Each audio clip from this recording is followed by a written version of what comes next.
You know I'm putting that all in. No, you're not.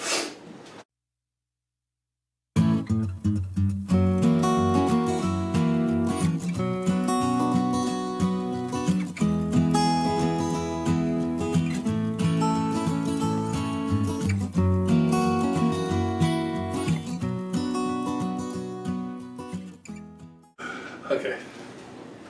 Hi, welcome to the Paige Family Homestead. I'm Andy.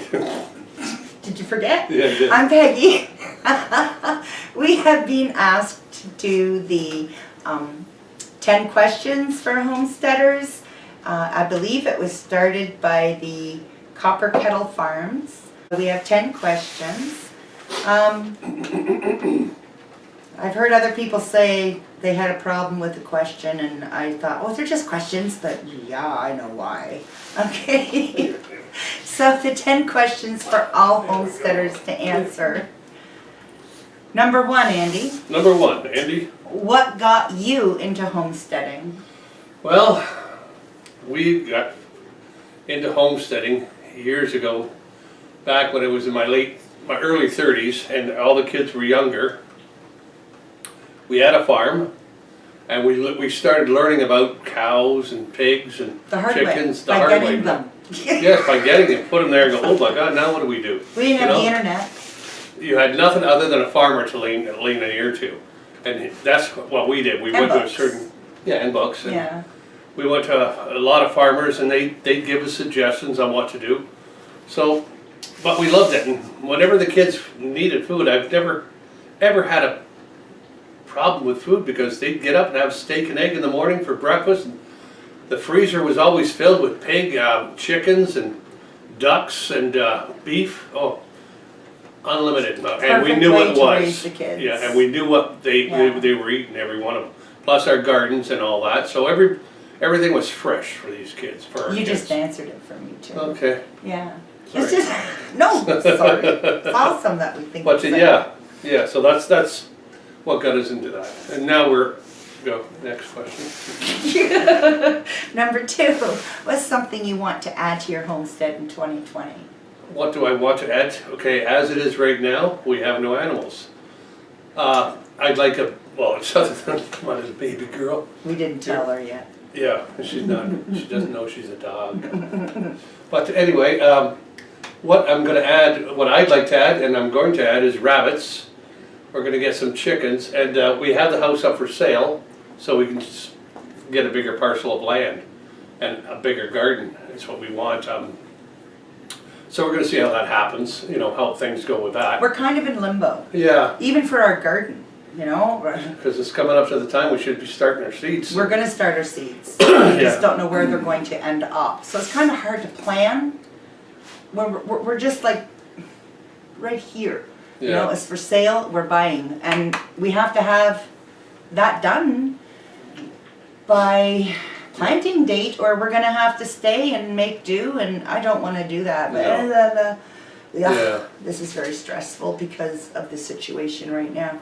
We're trying to get out so we can get to our parcel of land and a home, but if it's in the cards, it's in the cards. If it's not, we got it. Our food source is so important to us that we can't miss a growth season. So we're going to have to see what variables we can squeeze in here until our real estate agent does his job.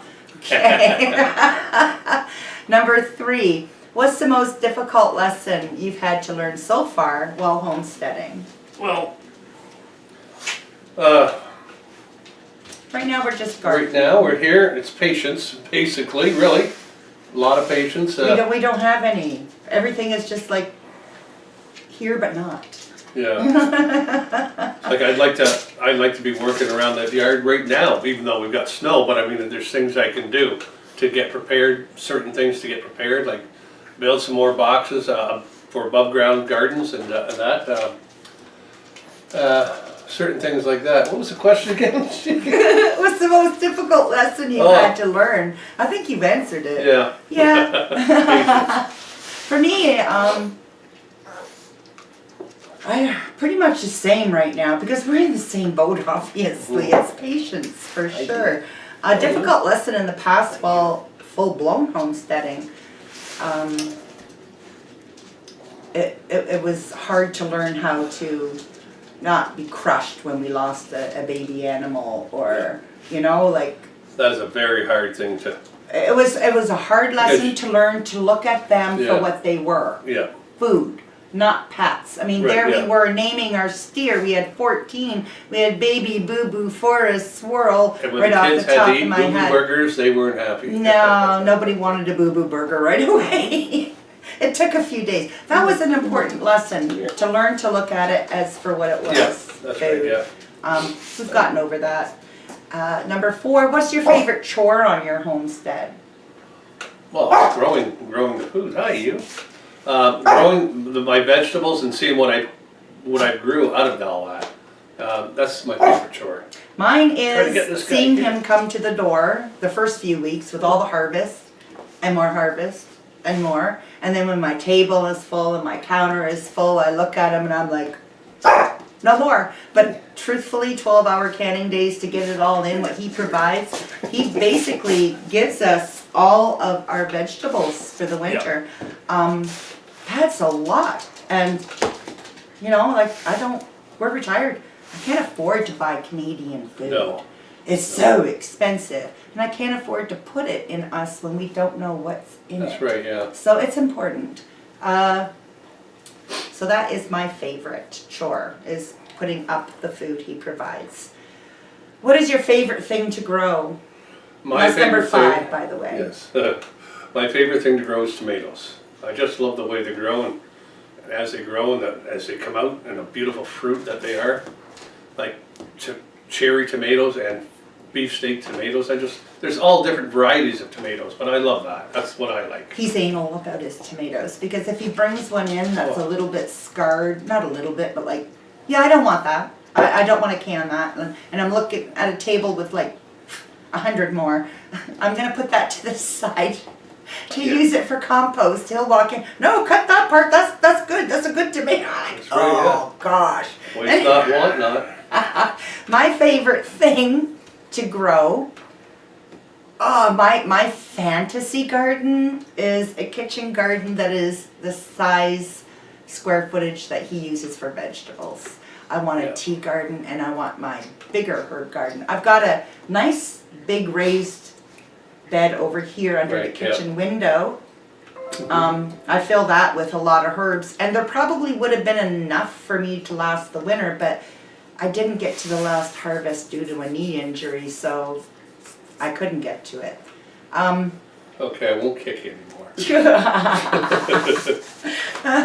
Number 6, so mine be herbs and a tea garden, kitchen garden.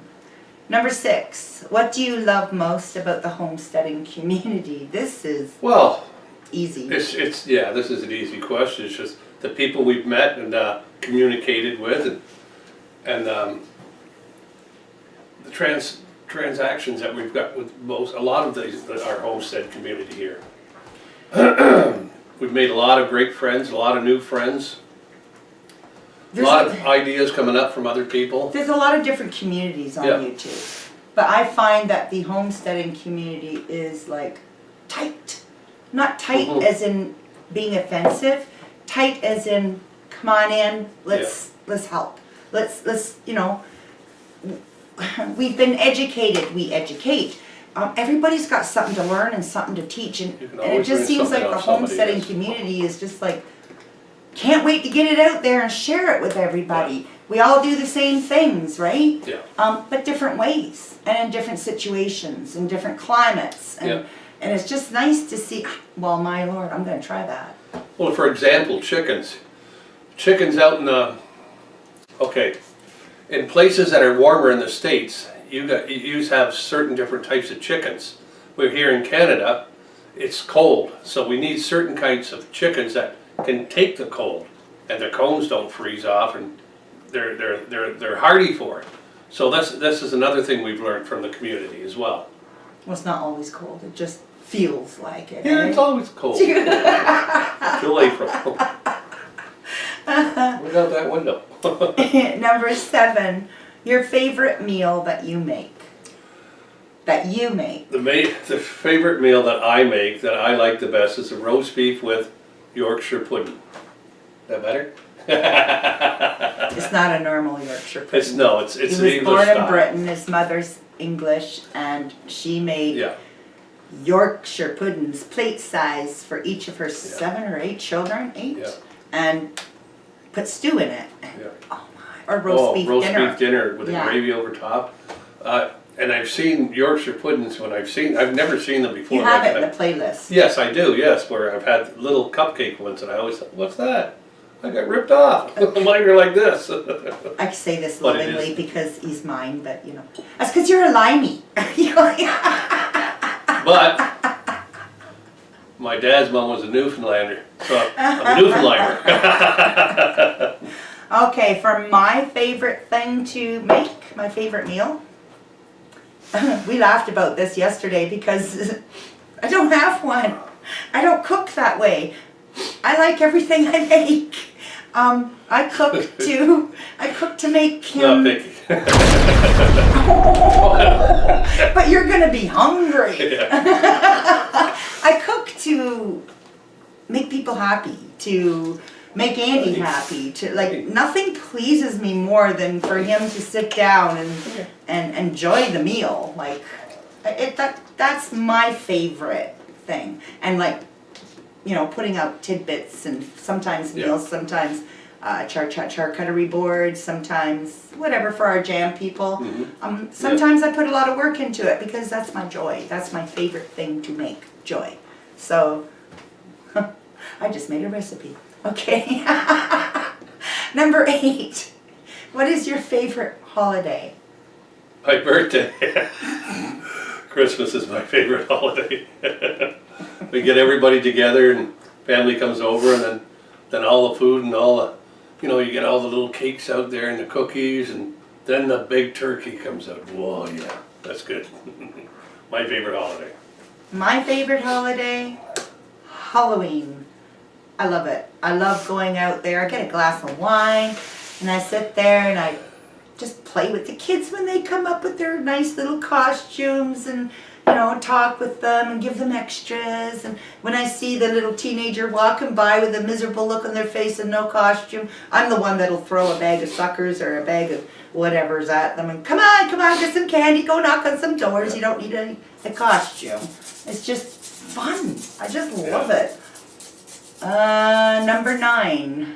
Number 9. Is your homestead, we don't even need to answer this one, skip. No. Is your homestead where you intend to settle permanently, or are you looking to create a new one elsewhere? No, we're looking to create one elsewhere. Half the house is packed. Oh, everything, yeah. I think we jinxed ourselves. Yeah. I'm going to unpack everything, clutter it all back up. Yeah. So I don't need to answer because, No, this isn't where we want to No, stay. This you is don't where wanna we want stay. to. But if we have to and things turn out that way, we have some ideas of what we're going to do. So, and that's for another video. Summer kitchen. Number 10. Greenhouse. What are your homesteaders that you follow and enjoy learning from? Everyone has said it. That's a hard one because I made a list. Check it twice. And I watch way more videos every day than what's on the, I didn't want to put any repeats from Andy's list, so some of them go back and forth for both of us, but my list consists of Cooper Family Homestead, our Acre Homestead with Bev Bulfy, Ernie Hatmaker, Morris Patch of Heaven, Homestead Tessie, Life and More Reloaded, Tomorrowaday Farms, RidgeLife, Hwy1 Homestead, Copperhead Road Homestead. I know why you guys fumble with that. It's a tongue twister, isn't it? Wall Street Homestead, 2 Family Homestead. Oh. And Paige family. I can't like Mine is, I get up in the morning and I'll have my coffee and I'll put on the TV here and I'll watch Deep South Homestead. I love that guy. He's built a great smoker and now he's doing a greenhouse that I'm watching. Again, another one I like to watch is Sow the Land. He's got some really good ideas, and he's also built a greenhouse, pig pen, Lumnah Acres, Rhodes, and Gridlessness. Gridlessness is a Canadian, and he's got 5 girls up there. He's been on 3 BC. documentaries, Yeah, I 3 think, documentaries. 2 or 3 documentaries. He could be monetized, He doesn't but he wanna be. chooses not to be. That's not what he's doing it for. 5 girls, you said? Yeah, 5 girls. Yep. Laugh? Oh my God, they're funny, and those girls work. They built their own house they're already. working the mill, the sawmill. They're Yeah. cutting trees. They hunt. They wanted their own room, so he said, "Make your own little house." So they did. They built their own house. They're all about living off grid, gridlessness. Gridlessness. The humor behind it, and the successes, and how they make it work. You got to check them out. It's kind of a. I'm gonna put it in the description. I'll put all the channels that we called out. I'll put the links in the description. I'm gonna be typing for a while. So I'll be watching TV. this was really fun to do. It really made us think. Even though right now we're kind of not in limbo. We're not here. We're not there. Yeah. That'd be a good name for a channel. Not here, not there. Yeah. But we plan on our plan is to have the animals and We'll get build there. things that we need to Stay build for with them. us. We're Yeah. gonna get there. We're getting there. You're gonna go over the hills and the valleys with us. We're Yeah. going to tag a few channels to do this with us. Yeah. The first one we're tagging is Hwy1 Homestead. They have only 50 subscribers. Really need our help, everybody. Come on. We've all been there at 50, right? Millennials get a bad name, and it's really sad because as a whole, that's not who they are. This woman is incredible. She's in Nova Scotia. She works on getting a sustainable food source for her family of 4 on their 1.33 acre homestead in Nova Scotia. I just love watching this girl. Yeah. She is just full of spunk, and she knows her stuff. She's really fun to watch. I'm hoping that she's going to do this for us all real soon. The other one would be KBL Texas Homestead. They have 311 subscribers. They're transforming their current home and land or their property into a functioning farm. 7 acres of dreams to build on. They've got a nice range of playlists of predators, seed starting, new arrivals on the farm, harvested jelly, chickens. They got tons to share. They're gonna. I can't wait to hear their questions too. My other would be, here we are, Our Journey Back to Basics. They have 193 subscribers. Their names are Phil and Hannah. They're working at using and learning skills from our forefathers that are seemingly lost to our generation. And they want to learn how to apply that to their life today. They have videos include DIY builds, coyote issues. They show their successes and their failures. They're always interesting, and I love their humor. Great kids too. I just want to tell everybody, this is an open challenge with the questions. Any homestead or channel that wishes to participate, it's open. Please do so. And I invite you all to go to the comments below or into the video description. Hit up all the channels that I listed, that Andy listed, and don't forget the ones coming up that are going to be doing these questions. And we can't thank you enough. We have another little secret. We just hit 500. 500. Yeah. Like an hour ago. We're happy, we're excited, and we just want to thank y'all. We're going to do a shout out. We're just going to let this one ride for its own for a little while. All right. Thank you again. Yeah, like she's got to say hi. I just want to thank you all for sticking around with us and visiting us and helping support us. Thumbs up. Thank you. And bye. Bye.